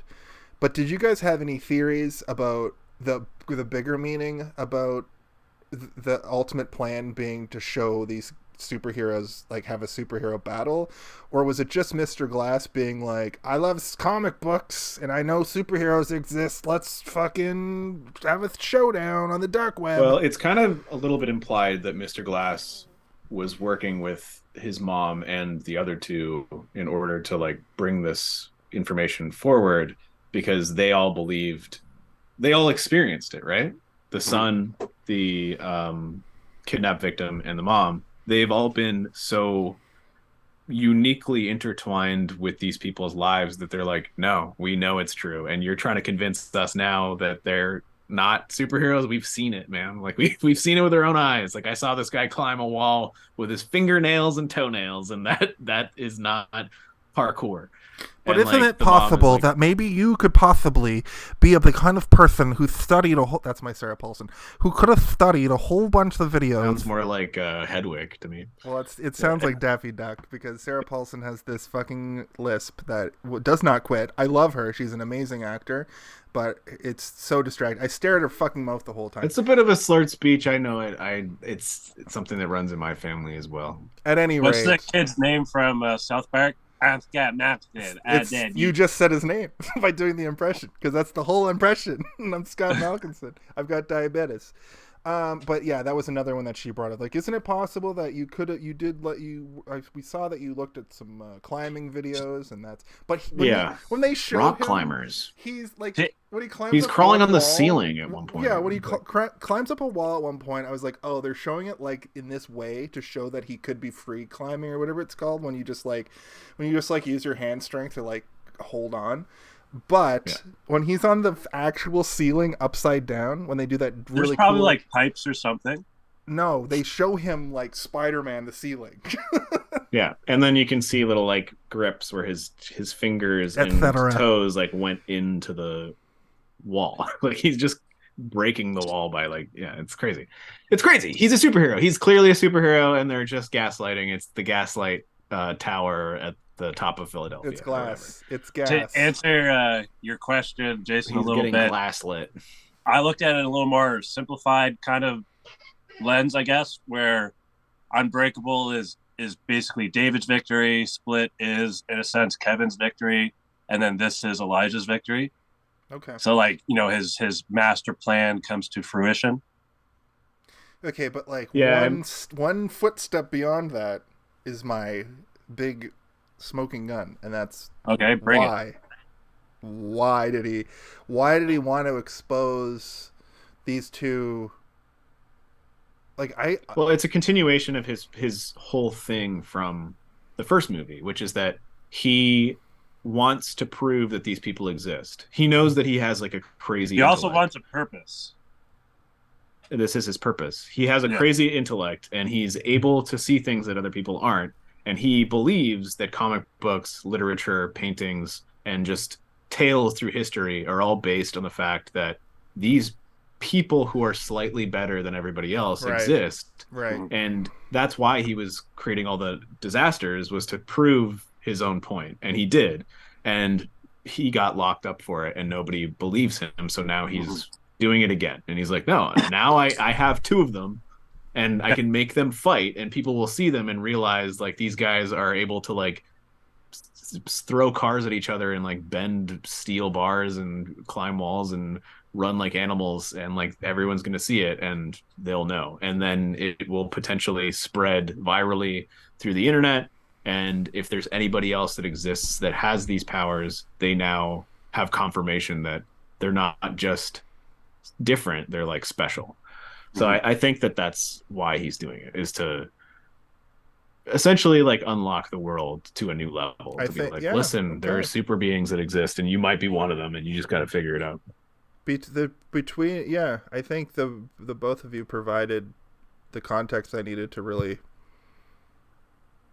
wrap my head around it, because the whole time I'm going like, I kind of forgot about how he was the one that had that keeps saying that, you know, that's why he's so interested in paintings and comic books, because it's just a representation of what humans can be capable of, and it's based off of a long couple millennia of people passing down stories of the strongman, like you said, like the Herculeses or the Zeus or the Norse gods or the Greek gods, etc., etc. That's really good. Thank you. I appreciate that. He's also crazy. But, he's also they're all crazy. The three of them are like there's a really good. I know we didn't actually do Unbreakable on the show, which is kind of unfortunate. We didn't go through all three of them, but there's a really great scene in the first movie where he is in his shop, which is not really, it's not a comic book store. It's like a gallery. His home is like it's almost like a museum. It's like an art gallery, and he has these original prints, or not prints, original pens and pencils of drawings for comics.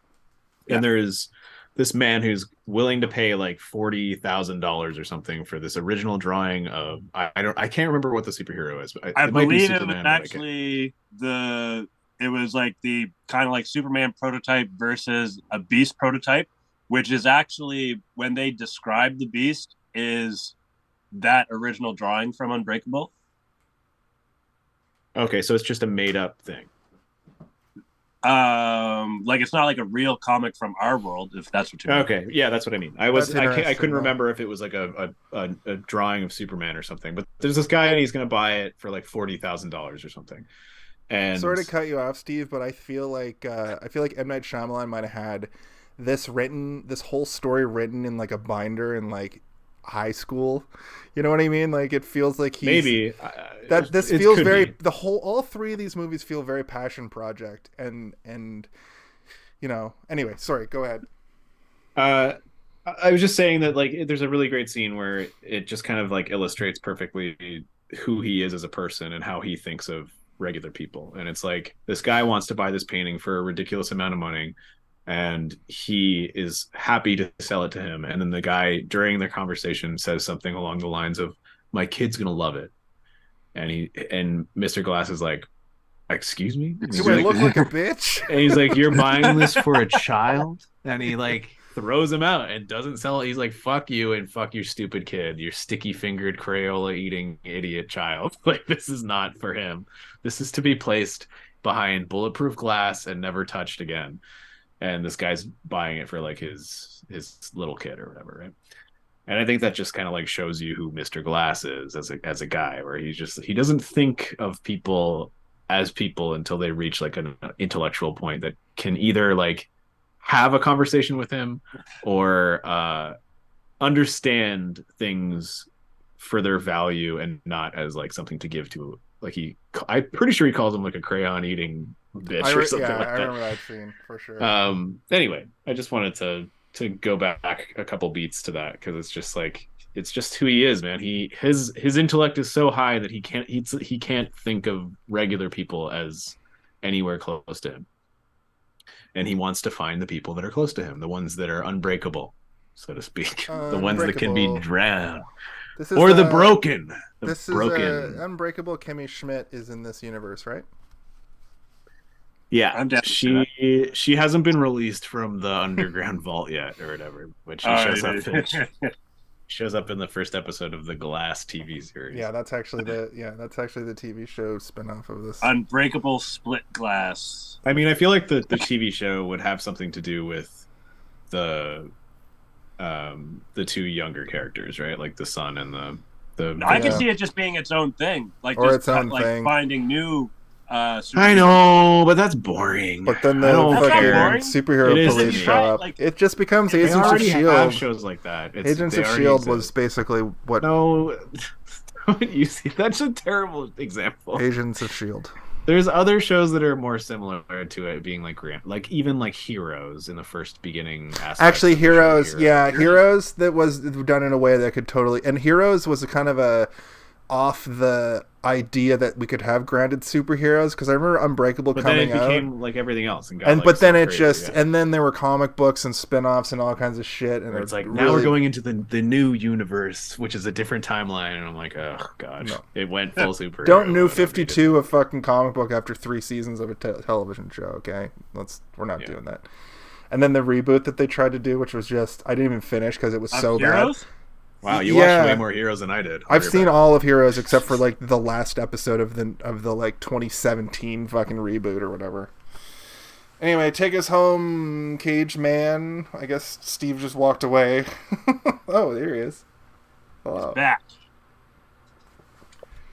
It is almost that time as we wrap up tonight's episode of Hey, did you see this? We wrap up tonight's year. This month, this year. It's been a pleasure having all of us with us through this journey, and we look forward to seeing you again next year. To do our final thoughts, we'll start with you again, Jason. Let's hear them. Excellent. Glass completes what to me is one of the best non-DC or Marvel superhero stories ever created. I know that's a shallow pool. Jesus Christ, man. But even having said that, it stands with some of the better Marvel stories. And also, the fact that you brought up Heroes, that's a big one. And also the Nolan Batman. More grounded for sure. Fits into this sort of. I could see. I feel like if you're gonna like sweep with superhero stories, you shouldn't like pool DC as like just the universe they tried to create in the last 10 years or whatever. Like you gotta go back to the Burton Batmans and stuff too. That's right? true. Like, that's true. That exists. That's true. But also the Schumacher Batmans exist in the same breath. So. I love my nipple bats. Yeah, but give me more nipple bats. They're not objectively good movies. They're fucking kids. Yeah, movies but they make me to horny. Okay, and there's nothing better than being horny. There is nothing better than being horny. Beat up Robin. The only thing better than being horny is coming. So take that and put that on my gravestone. I'm sure that was the opening line of Batman and Robin when Uma Thurman says, "The only thing better than being horny." And then a big flower opens and eats somebody. Yeah, and then Two-Face it's just the Riddler and the Joker at the same time. But the Riddler's also in the movie. Didn't go back to the source material. No. It's just like, so I'm crazy, right? I'm crazy. I'm still crazy, right? Sometimes I'm hot-headed. Sometimes I get to use a Tommy hot-headed. gun? Call me Tommy Lee Jones. Tommy Lee Gun for hire. I thought it was a great progression from The Gap, from Unbreakable to Split being a Trojan sequel, and Glass capping the story with all the characters. It was a great ride. Glass itself was very enjoyable. It looks great. It tells a great story. It had a satisfying conclusion.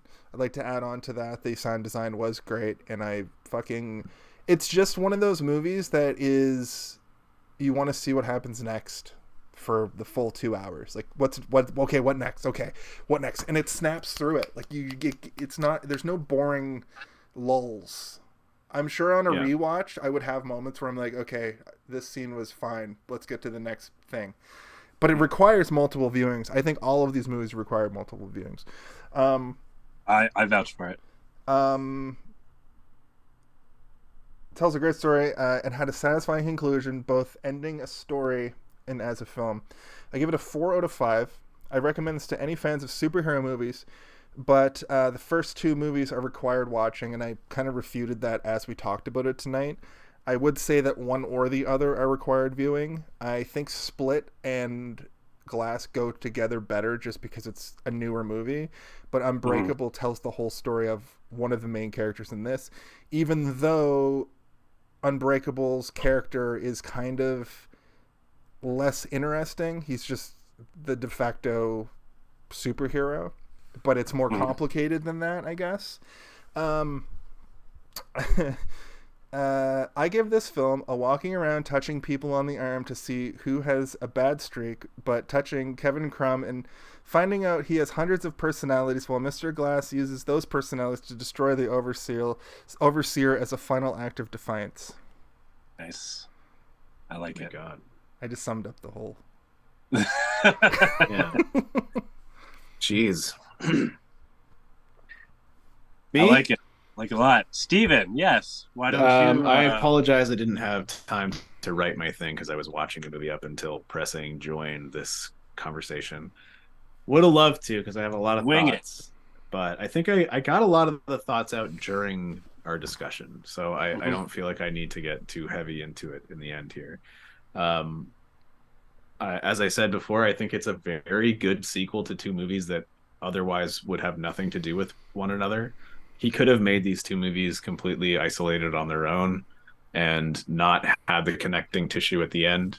And then this movie wouldn't have existed and nobody would have even cared. But just sprinkling David Dunn in at the end of of Split just created a whole world where we're like, what? He has a universe that he's been thinking about? And I got excited and I saw this movie and it excites me even more, even though it ends. Like the movie ends and it ends satisfactorily, for me at least. I think that all three of them dying is great. I kind of love it.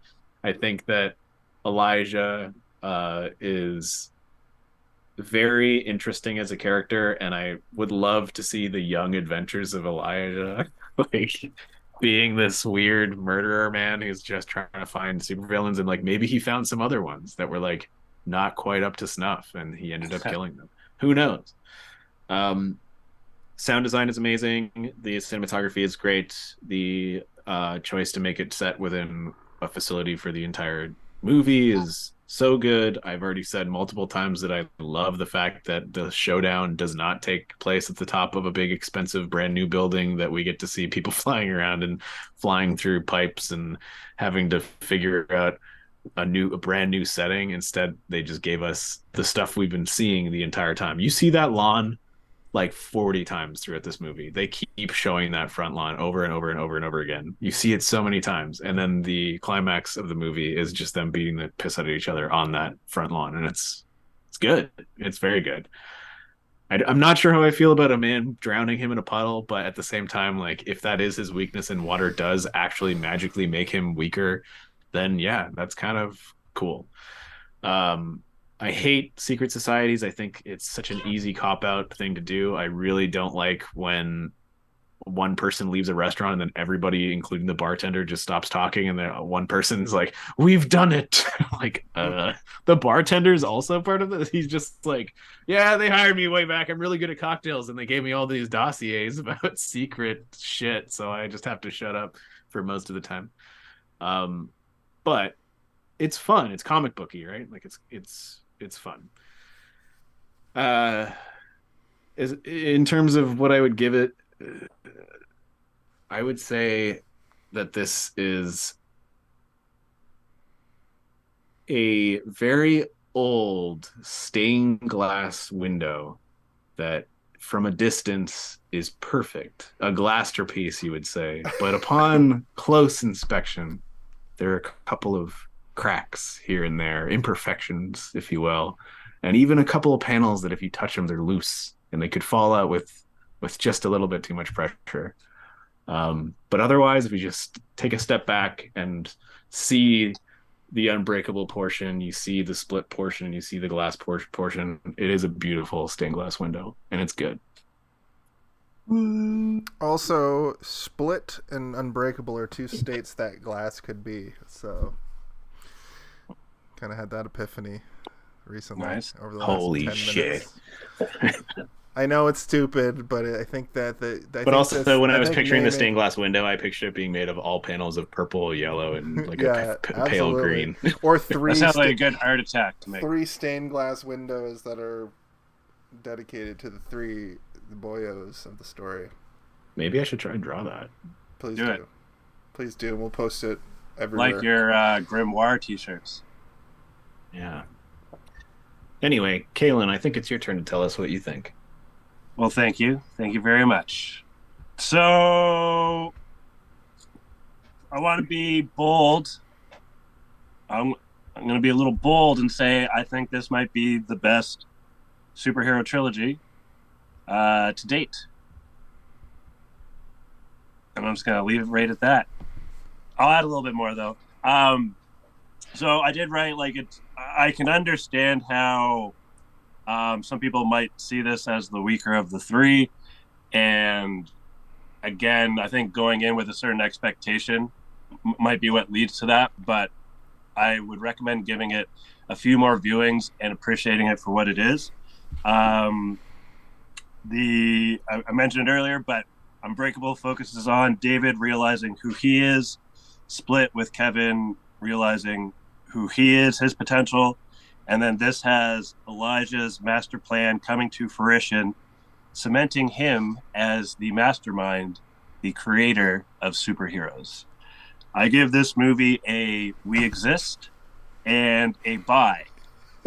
It's also MPAA 51808. I give this podcast a we exist and buy.